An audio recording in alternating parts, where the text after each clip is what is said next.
journey may vary, right? It's an individual journey people are going to take. We talked about what leaders are supposed to do. And so now I'm going to dip into coaching skills for Agile leaders. So what is coaching? Who knows? Anybody in here a coach? Okay, so you guys don't answer. What's a coach to other people?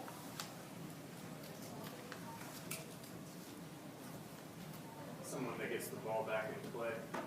Right? Someone that gets the ball back into play. Yeah. What else? Someone that brings out people's natural abilities, natural talents. Yeah. So the international, I have the official definition here, right? It's baked into, hey, we want people to realize, to maximize their personal and professional potential, and whatever tools are necessary in order to get that to happen. You know, whether it be that we're getting the ball back into play, getting people back on track, or we're using the various tools that we're going to talk about here, the various techniques. So let's differentiate mentoring from coaching. Mentoring is a hierarchical relationship. How many people here have a mentor, whether officially or unofficially? Okay, so generally speaking, there's some sort of hierarchical relationship there. The mentor and the protege or mentee. The mentor is there to say, hey, here's a couple of options for you. I recommend that you do this. They're giving you point-by-point directions. Hey, this is what worked for me. It's based on experience. It's transferring knowledge. Okay? So there's definitely a hierarchy there, and it's definitely a different relationship than a coaching relationship where the coach believes that people are naturally creative, resourceful, and whole. And they can solve their own problems. They have the answers within them. They just don't know it yet. They haven't found them yet. They haven't invested time to figure that out yet. And so in a coaching relationship, we're really about, I like this one, dancing in the moment. My wife has forbidden me to dance, so I won't be able to dance with her. But it's really about dancing with whatever it is that the client brings to the table. So when to coach versus when to mentor? Well, we want to make sure that we are coaching as much as possible. We want our Agile leaders to coach. They're going to mentor when they absolutely have to. Disaster is going to strike. Frustration level is high. You know what? The person's beating their head up against the wall with some sort of technique that the Agile manager would be able, or Agile leader would be able to resolve. So they're going to step in. Make sense? So, some coaching techniques. First one, and if anybody's been at that session earlier this morning, they talked about powerful questions. So powerful questions are open-ended questions. They're generally not answerable by a yes or no. They usually start with what or how. And the idea behind this is to explore, have the person that you're working with explore more deeply what it is that they're after, how they're going to move forward. It's all about moving forward. I have found that around the 5th time I'm asking an open-ended question, the 5th open-ended question I ask, I'm usually getting into new territory.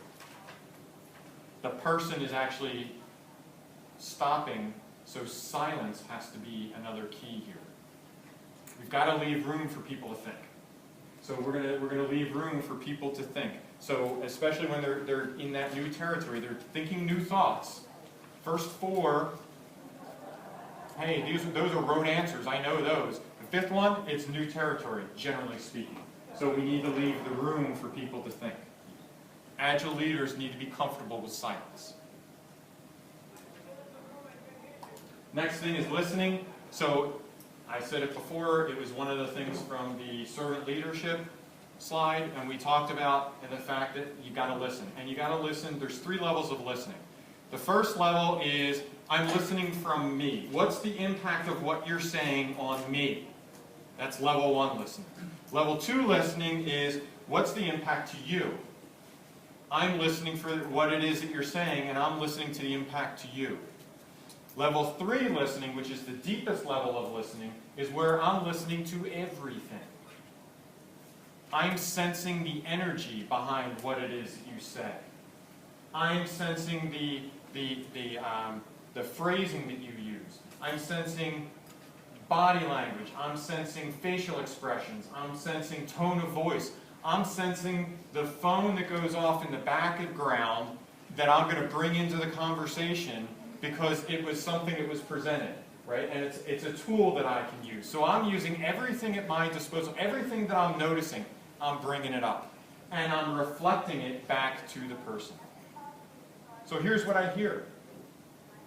The key here is that I'm not married to what I'm reflecting. I'm just saying, this is what I notice when I'm coaching an Agile team. Same thing.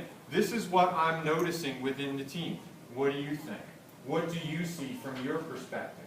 Because I'm only seeing it from one perspective. Okay?